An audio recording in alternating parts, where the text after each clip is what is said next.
Bapak dan Ibu ya, sebagai ilustrasi. Kalau Bapak Ibu membayar 35 juta, kemudian dikembalikan kepada Bapak dan Ibu itu adalah 5 juta. Allowance 5 juta atau setara 1.500 real. Maka sesungguhnya dana yang bisa digunakan untuk membiayai kegiatan Bapak dan Ibu jemaah haji di luar living allowance itu hanya 30 juta. Tinggal 30 juta. Karena yang 5 juta itu digunakan untuk living allowance atau biaya sangu lah, sangu gitu ya Pak ya. Nah, biaya penerbangan itu kita rata-rata yang dibebankan per orang itu 2.000 US dollar oleh Garuda dan Saudi Arabia. 2.000 dolar itu kalau dengan kurs 14.000 itu setara dengan 28 juta Bapak dan Ibu. Jadi maknanya dari 35 juta yang Bapak dan Ibu jemaah haji bayarkan, yang 5 juta dikembalikan dalam bentuk living allowance senilai 1.500 real.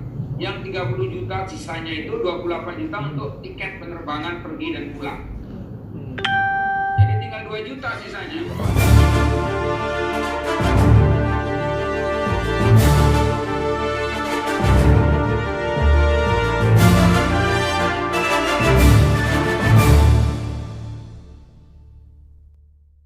Assalamualaikum warahmatullahi wabarakatuh. Waalaikumsalam warahmatullahi wabarakatuh. Alhamdulillahirabbil alamin. Wassalatu wassalamu ala asyrofil anbiya'i wal mursalin wa ala alihi washabbihi ajmain. Amma ba'du.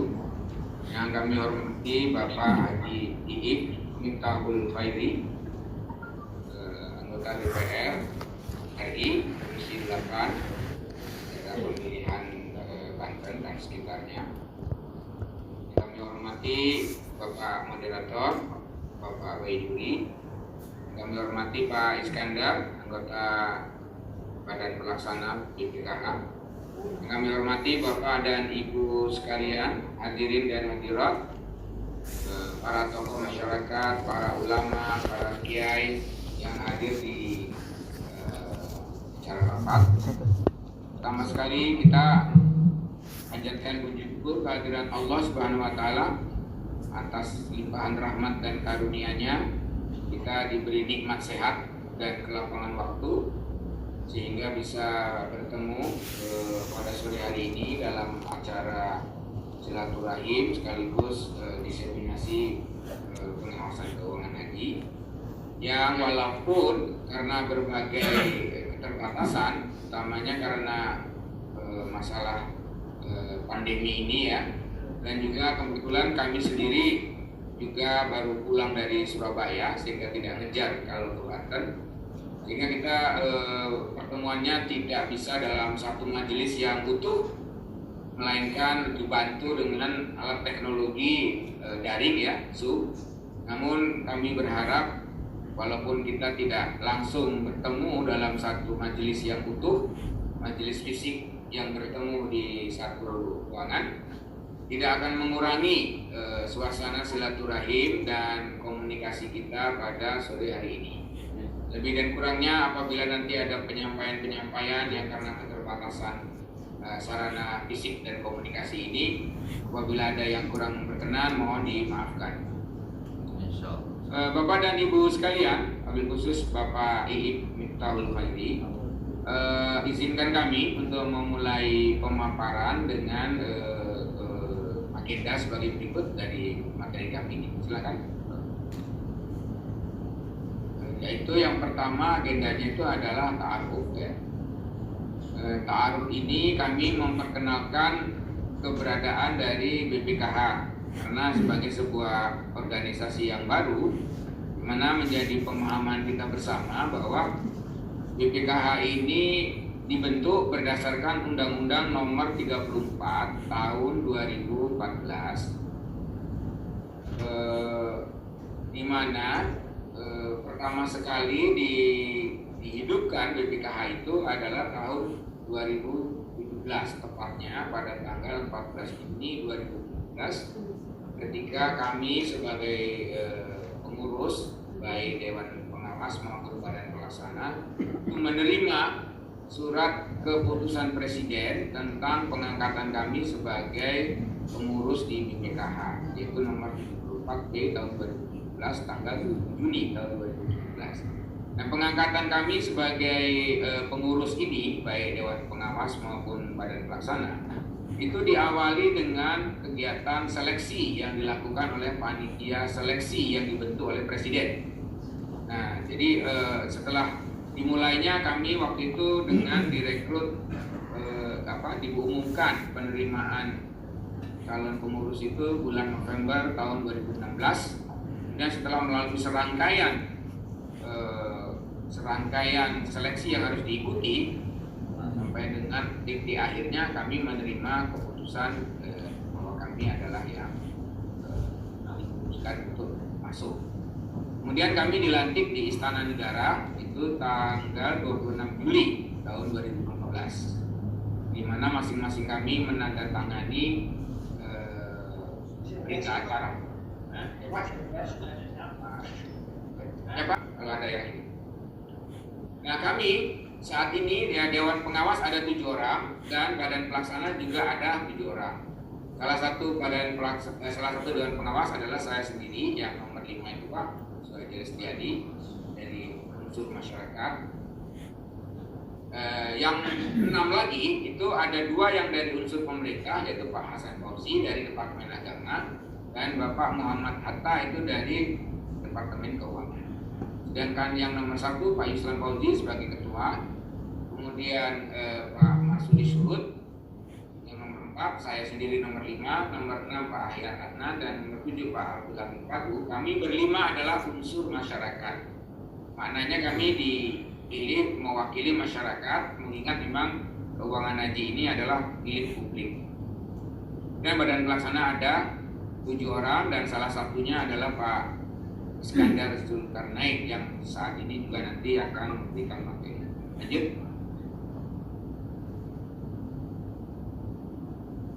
Nah, sesuai tadi yang saya sampaikan, sesuai dengan Undang-Undang Nomor 34 Tahun 2014, pengelolaan keuangan haji dilakukan oleh BPKH. Kemudian BPKH ini adalah suatu badan hukum publik yang didirikan berdasarkan Undang-Undang Nomor 34 Tahun 2014. Kemudian BPKH bersifat mandiri dan bertanggung jawab kepada Presiden melalui Menteri. Pengelolaan keuangan haji dilakukan secara korporatif dan nirlaba. Korporatif itu artinya setiap kegiatan yang dilakukan oleh BPKH dalam kegiatan penempatan dan atau investasi harus bermotifkan keuntungan. Jadi kalau kita ingin melakukan kegiatan penempatan atau investasi, harus memperhitungkan berapa nilai keuntungan yang akan diperoleh. Bahkan kalau misalnya kita sudah memperoleh 5, ternyata ada orang lain yang bisa memperoleh 7, kita akan dipertanyakan mengapa kita hanya memperoleh 5 sementara orang lain bisa memperoleh 7. Nah, itu juga akan dipertanyakan. Itu adalah sifat dari korporatif. Sedangkan satu lagi adalah nirlaba. Nirlaba itu maksudnya setiap kali keuntungan yang diperoleh itu tidak untuk didistribusikan kepada pihak-pihak lain selain pemilik dana, yaitu jemaah haji. Jadi kami sebagai pengelola ataupun pemerintah ataupun siapa saja tidak boleh mendapatkan keuntungan tidak boleh mendapatkan bagian dari nilai manfaat yang diperoleh dari pengelolaan dana haji, melainkan dana haji itu manfaatnya semata-mata hanya untuk jemaah haji. Lanjut.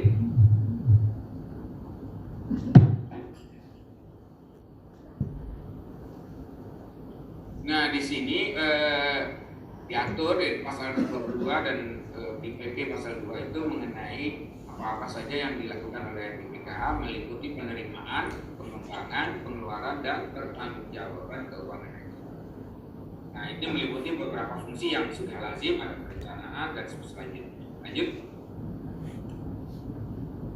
Nah, kami juga berkewajiban untuk mengelolanya secara transparan dan akuntabel. Dalam arti terbuka, akuntabel itu bisa dipertanggungjawabkan.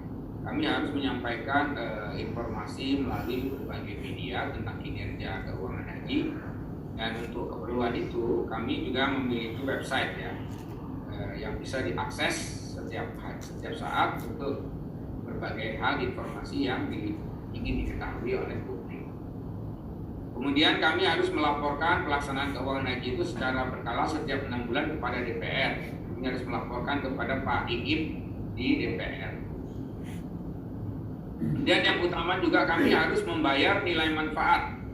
Nah, jadi satu hal yang membedakan Bapak dan Ibu sekalian antara pengelolaan keuangan haji setelah dibentuknya BPKH dengan sebelum dibentuknya BPKH adalah keberadaan rekening virtual. Itu yang di nomor bagian F, Pak, ya, pasal 26 bagian F. Jadi kalau selama ini Bapak dan Ibu jemaah haji yang sudah menyetorkan setoran awal senilai 25 juta untuk memperoleh porsi keberangkatan haji, itu walaupun misalnya dananya sudah tersimpan 10 tahun atau 15 tahun di rekening Kementerian Agama pada waktu yang lalu, itu tidak memperoleh rekening virtual karena memang belum ada ketentuan tentang rekening virtual. Nah, sejak adanya BPKH, maka oleh undang-undang diamanatkan bahwa untuk seluruh jemaah haji harus dibuatkan rekening virtual. Rekening virtual itu artinya rekening bayangan, Bapak dan Ibu. Rekening yang ada tapi nggak bisa ditarik, tapi jumlahnya ada. Misalnya ditarik pada saat-saat tertentu, tidak bisa ditarik sewaktu-waktu, tapi pada kesempatan tertentu bisa ditarik. Nah, ini maknanya dana-dana dari Bapak dan Ibu yang ada di rekening haji yang saat ini tersimpan di rekening BPKH itu akan diberikan nilai manfaat yang besarnya tertentu berdasarkan kesepakatan dengan DPR. Jadi kami dari BPKH itu setiap tahun akan berkonsultasi dan meminta persetujuan berapa nilai manfaat yang akan kami distribusikan kepada jemaah haji yang menunggu. Nah, karena memang tidak mungkin semua kami berikan ke rekening virtual, mengingat ada kebutuhan untuk mensubsidi biaya keberangkatan haji. Jadi ini satu hal yang mungkin Bapak dan Ibu mungkin sebagian sudah memahami, sebagian masih belum, bahwa biaya keberangkatan haji dari mulai di tanah air, kemudian naik pesawat, kemudian tiba di Jeddah menuju Mekah dan Madinah, kemudian kembali lagi ke tanah air yang rata-rata sekitar 40 hari di musim haji itu, maka biayanya itu rata-rata adalah per orang itu 70 juta Bapak dan Ibu sekalian.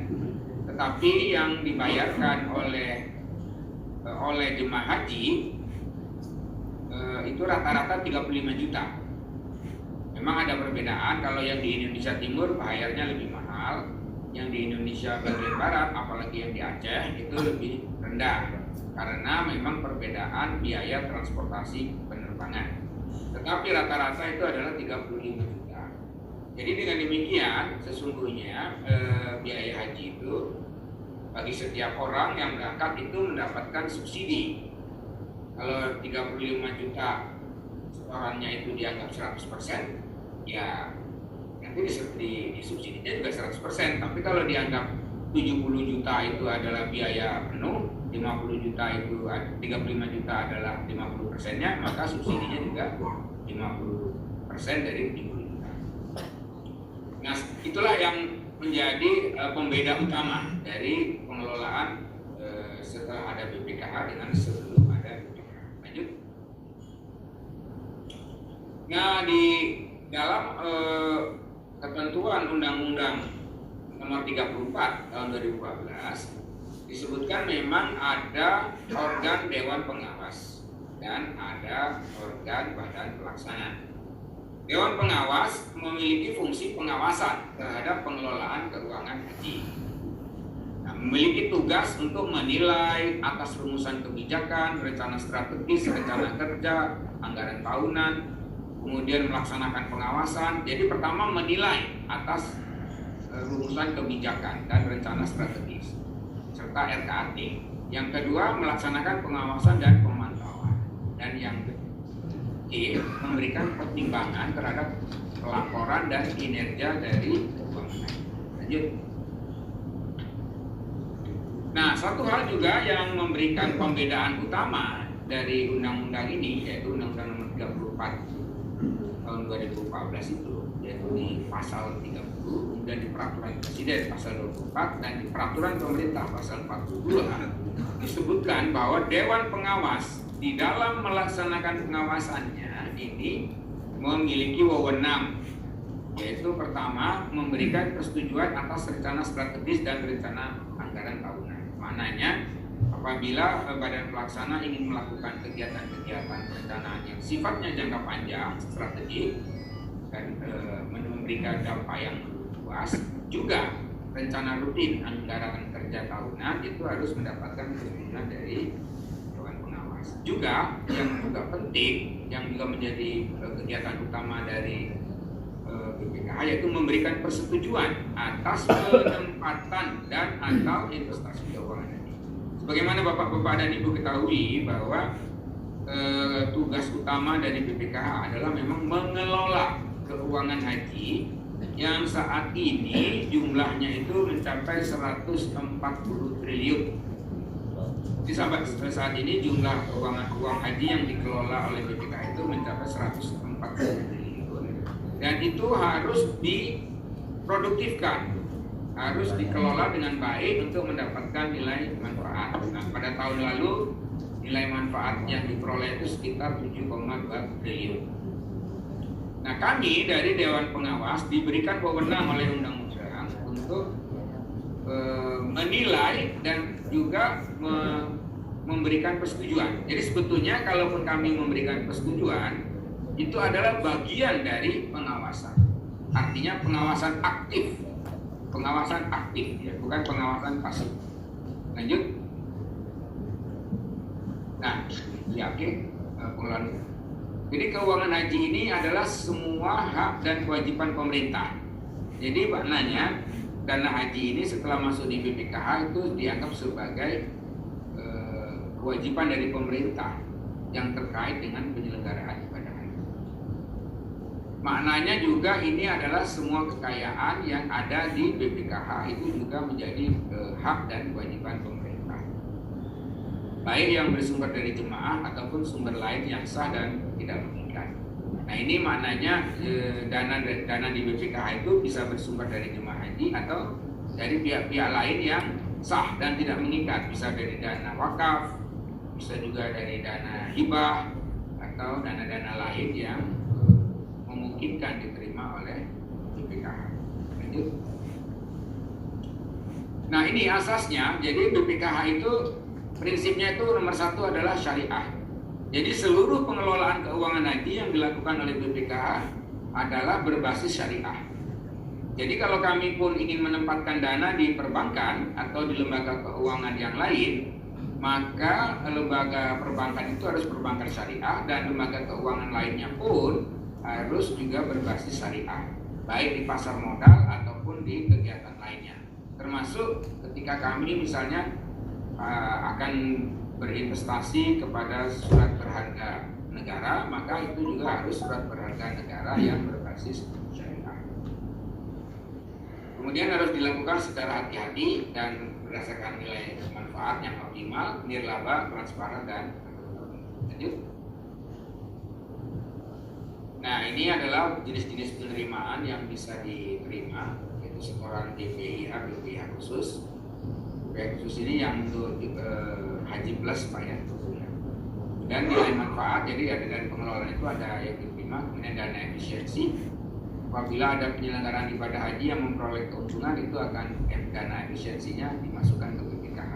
Juga ada dana DAU, dana abadi umat. Nah, dana abadi umat ini merupakan hasil efisiensi yang diperoleh dari penyelenggaraan kegiatan haji sebelum dibentuknya BPKH. Nah, setelah dibentuknya BPKH, maka dana abadi umat tidak ada lagi. Maksudnya tidak bertambah, yang ada saja. Saat ini dana abadi umat itu sekitar 3,3 triliun. Nah, jumlah ini tidak bertambah karena apabila ada efisiensi penyelenggaraan ibadah haji setelah ada BPKH, itu yang nomor 3, itu akan menjadi dana haji, tidak lagi dana DAU. Lanjut. Nah, ini tadi tata caranya pengelolaannya. Keuangan haji wajib dikelola di bank syariah atau usaha syariah. Dan kami juga diwajibkan untuk menyediakan keuangan haji itu setara dengan 2 kali kebutuhan biaya haji.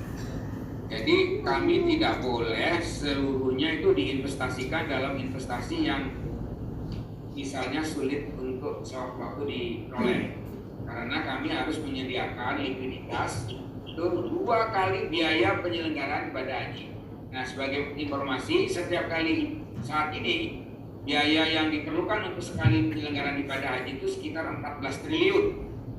Jadi kalau kami harus menyediakan 2 kali biaya penyelenggaraan ibadah haji itu kira-kira 28 triliun itu yang harus dijaga.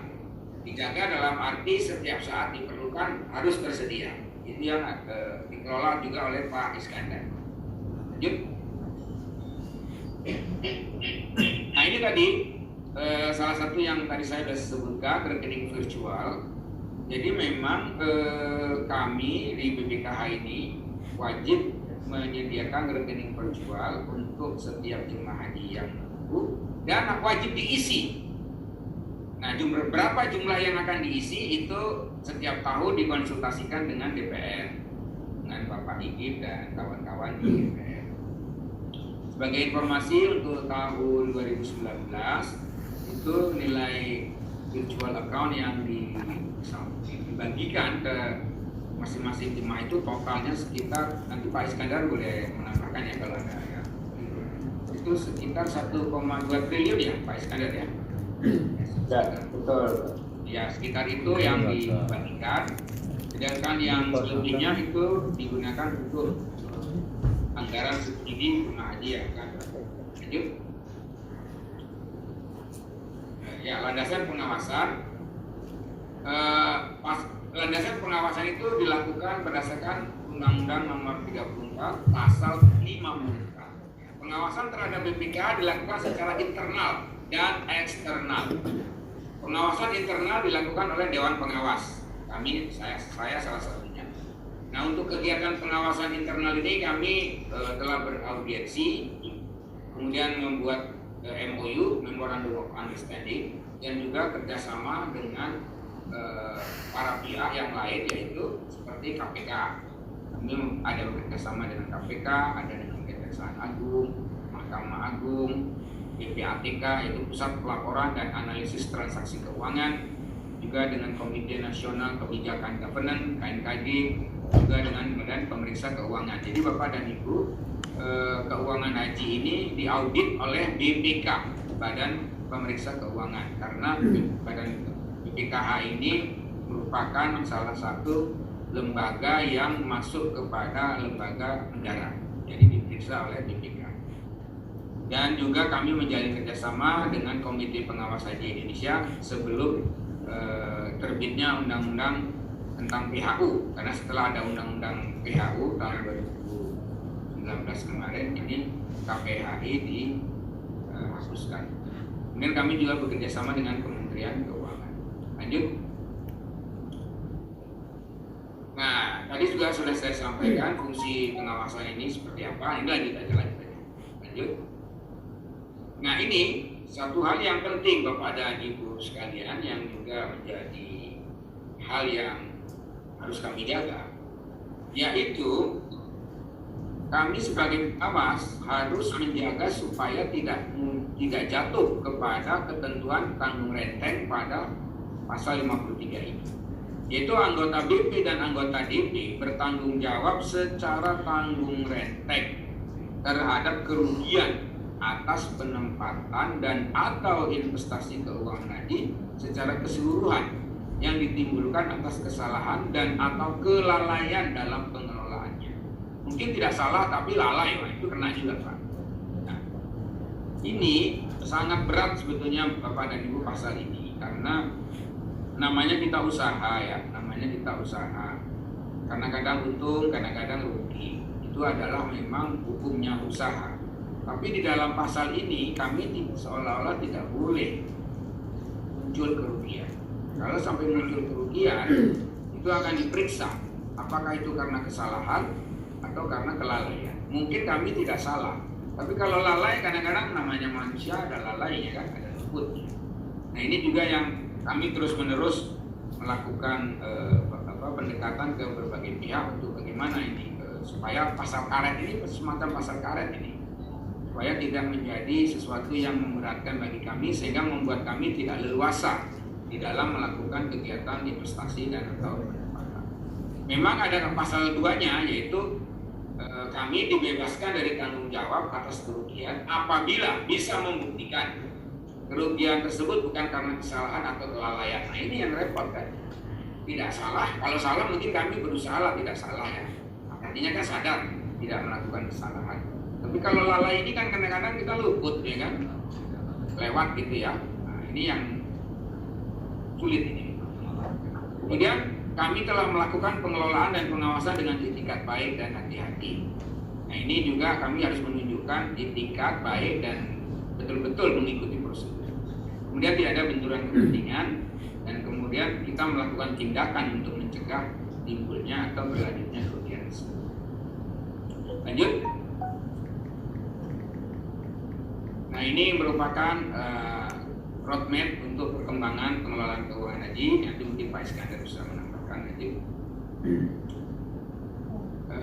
Ini tadi sudah dijelaskan bahwa kami harus menjaga 2 kali cadangan likuiditas dari 2 kali penyelenggaraan ibadah haji. Jadi kira-kira 28 triliun dari mana? Lanjut. Nah ini adalah perkembangan dari penempatan dan investasi yang ada saat ini. Di tahun 2020 ini kita 30% dalam bentuk investasi, dalam bentuk penempatan, kemudian 35% dalam bentuk suku, 20% investasi langsung, emas 5% dan investasi lainnya 10%. Tapi ini komposisinya belum ideal seperti ini yang dicapai. Lanjut. Oke lanjut. Ya itu kembali tadi ya. Jadi saat ini dana kelolaan ini per 30 September tahun 2020 dana kelolaan dan dana DAU itu tadi dana abadi umat totalnya adalah 141 triliun. Kemudian ini penempatannya itu di dalam perbankan itu jumlahnya itu berapa ini? 38 triliun ya. Penempatan itu 49 triliun maaf. Penempatan itu 49 triliun, investasi 91 triliun, dan DAU 3,6 triliun. Lanjut. Nah, terus. Ya lanjut terus lagi. Ini tabel-tabel saja. Ya lanjut. Hari ini juga sudah disinggung. Lanjut ini. Ya. Nah, ini tantangan utama bagi keuangan haji Bapak dan Ibu sekalian. Tadi saya sudah sampaikan bahwa Bapak dan Ibu pemberangkatan hajinya itu memperoleh subsidi. Di mana ini sebagai contoh ya ini tahun 2016 biaya untuk menyelenggarakan ibadah haji per orang dari mulai berangkat sampai pulang selama 40 hari itu adalah 54 juta per orang. Nah, sementara untuk jemaah haji itu dibebankan biaya sebesar itu yang biru Pak 34,6 juta per orang tahun 2016. Nah berarti subsidinya adalah yang kuning yaitu 19,5. Itulah subsidinya total 54,1. Tahun 2017 biaya penyelenggaraan ibadah haji per orang totalnya adalah 59,6 juta. Yang dibebankan kepada jemaah haji adalah 34,9 juta. Sehingga subsidi per orang adalah 24,7. Tahun 2018 biaya penyelenggaraan ibadah haji adalah 69,2 juta. Yang dibayar oleh jemaah haji adalah 35,2 rata-rata. Sehingga nilai subsidinya adalah 34 juta per orang. Tahun 2019 biaya penyelenggaraan ibadah haji adalah per orang 69,4. Yang dibayar oleh jemaah tetap 35,2 juta per orang sehingga subsidinya menjadi 34,2. Tahun 2020 kemarin, hari tahun 22 ini mestinya ya yang kemarin mestinya berangkat bulan Juni. Itu itu anggarannya per orang adalah 72,9 juta biaya hajinya. Sedangkan jemaah haji tetap dibebankan biayanya per orang 35,2. Jadi sudah 3 tahun biaya haji per orang itu tidak bertambah, tidak berubah, yaitu tetap 35,2 juta. Sementara biaya di sana menaik jadi 72,9, sehingga subsidinya kemarin kalau jadi berangkat itu adalah 37,7 juta. Jadi lebih besar subsidinya daripada biaya yang dibayar oleh peserta. Nah, memang karena pandemi kemarin tidak jadi kita berangkat haji, tapi hajinya tetap ada di sana, hanya dilakukan oleh mukimin, ya, orang-orang yang sudah di sana. Sedangkan jemaah haji yang di luar Saudi Arabia tidak dibolehkan masuk, termasuk yang dari Indonesia. Jadi Bapak dan Ibu sekalian, ini menunjukkan memang ke depan ini harus sama-sama diatur, dikelola dengan baik antara kami BPKH, kami mohon bantuan dari Bapak-Bapak di DPR, Bapak Igib dan kawan-kawan di DPR juga yang Kementerian Agama. Bagaimana agar penyelenggaraan keuangan haji ini sustain, ya. Sustain itu artinya berlangsung terus-menerus dengan memberikan nilai manfaat untuk semua pihak. Artinya harus ditata agar ada keseimbangan antara nilai subsidi dengan nilai yang harus dibayar oleh jemaah. Bagaimana kita menyeimbangkan antara berapa nilai subsidi yang wajar, kemudian berapa nilai virtual account yang harus didistribusikan kepada jemaah haji yang menunggu, dan juga untuk hal-hal lainnya, termasuk tadi kami karena namanya memberikan investasi kadang-kadang ada potensi kerugian. Kami perlu juga mencadangkan kalau ada kerugian, supaya kalaupun muncul kerugian tidak sampai menggerus pokok dana haji yang disetorkan oleh tiap jemaah. Nah, ini juga nanti akan kami bicarakan dengan Bapak di DPR, Bapak dari DPR dan juga Kementerian Agama. Lanjut. Nah, ini tadi ilustrasinya, tapi ini sudah kita lewatkan saja sampai ke ini. Jadi inilah Bapak dan Ibu sekalian, ini tahun 2007. Kalau yang biru itu maksudnya yang ditanggung oleh jemaah untuk keperluan apa saja. Jadi biaya-biaya haji itu komponennya itu utamanya untuk penerbangan, untuk biaya hidup selama di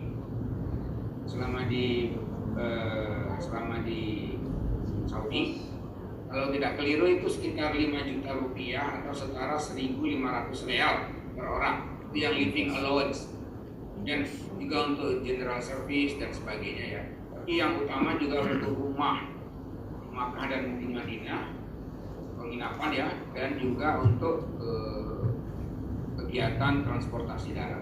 Jadi yang utama untuk uang haji itu dipakai untuk penerbangan, kemudian untuk biaya support biaya hidup, living allowance, kemudian untuk makan yang lain, ya kan, kemudian juga untuk rumah di Makkah dan rumah di Madinah. Itu yang utama. Dan ini kalau kita lihat dana dari jemaah itu, Bapak dan Ibu, ya, sebagai ilustrasi, kalau Bapak Ibu membayar 35 juta, kemudian dikembalikan kepada Bapak dan Ibu itu adalah 5 juta allowance, 5 juta atau setara 1.500 real, maka sesungguhnya dana yang bisa digunakan untuk membiayai kegiatan Bapak dan Ibu jemaah haji di luar living allowance itu hanya 30 juta. Tinggal 30 juta, karena yang 5 juta itu digunakan untuk living allowance atau biaya sangu gitu, ya, Pak, ya.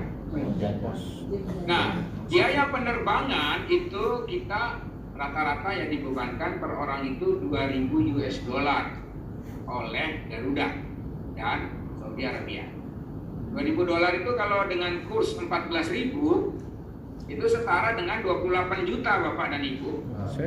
Jadi maknanya dari 35 juta yang Bapak dan Ibu jemaah haji bayarkan, yang 5 juta dikembalikan dalam bentuk living allowance senilai 1.500 real, yang 30 juta sisanya itu 28 juta untuk tiket penerbangan pergi dan pulang. Jadi tinggal 2 juta sisanya Bapak dan Ibu.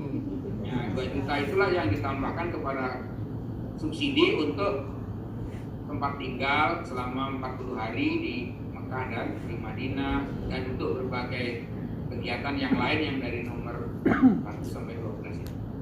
Demikian Bapak dan Ibu sebagai pemahaman bersama. Dan saat ini lanjut nanti Pak Iskandar lanjut lagi lanjut.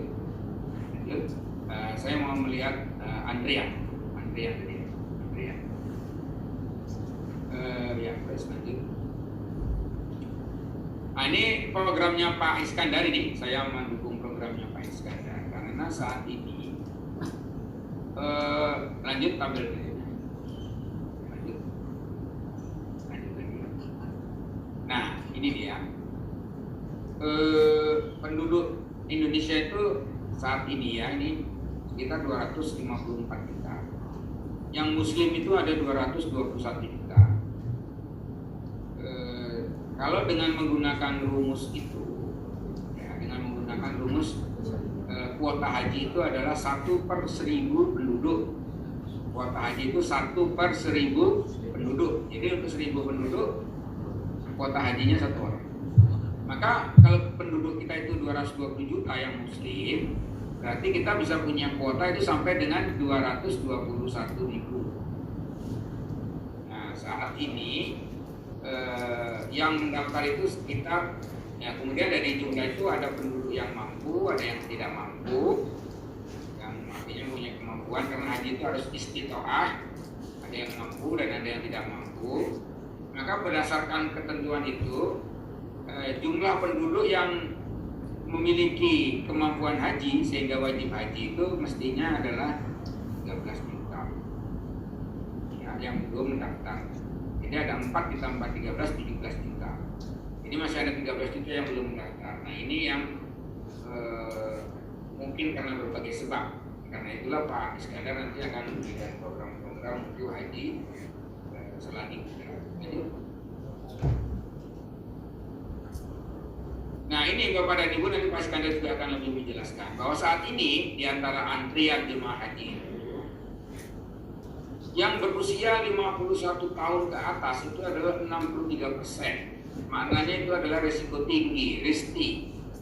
Sehingga kita tahu haji ini ada 2 hal, yaitu pertama istitoah dari sisi keuangan, yang kedua istitoah dari sisi fisik. Jangan sampai berangkat ke sana tapi fisiknya tidak kuat, karena haji ini adalah ibadah fisik. Nah, semakin usia kita senior ya, sepuh, tua, tentu kekuatan fisik kita menurun. Apalagi ini kita lihat 63% itu adalah usia di atas 51. Sementara sekarang ini akibat pandemi kita umroh dibatasi maksimal 50 tahun. Jadi maknanya itu hanya 30% yang bisa, kalau itu ditetapkan terus ketentuan batas maksimal haji selama pandemi itu 50 tahun, maka hanya 37% yang bisa berangkat. Karena itulah memang program haji selagi muda yang digalakkan oleh Pak Iskandar ini sesuatu yang baik dan perlu kita dukung. Saya rasa demikian Pak Iib, Bapak dan Ibu sekalian, Pak Moderator, hal-hal yang bisa saya sampaikan sebagai pengantar diskusi. Mudah-mudahan memberikan tambahan informasi dan manfaat. Nanti kita bisa lanjut dengan tanya jawab. Lebih dan kurangnya mohon dimaafkan. Assalamualaikum warahmatullahi wabarakatuh. Waalaikumsalam warahmatullahi wabarakatuh.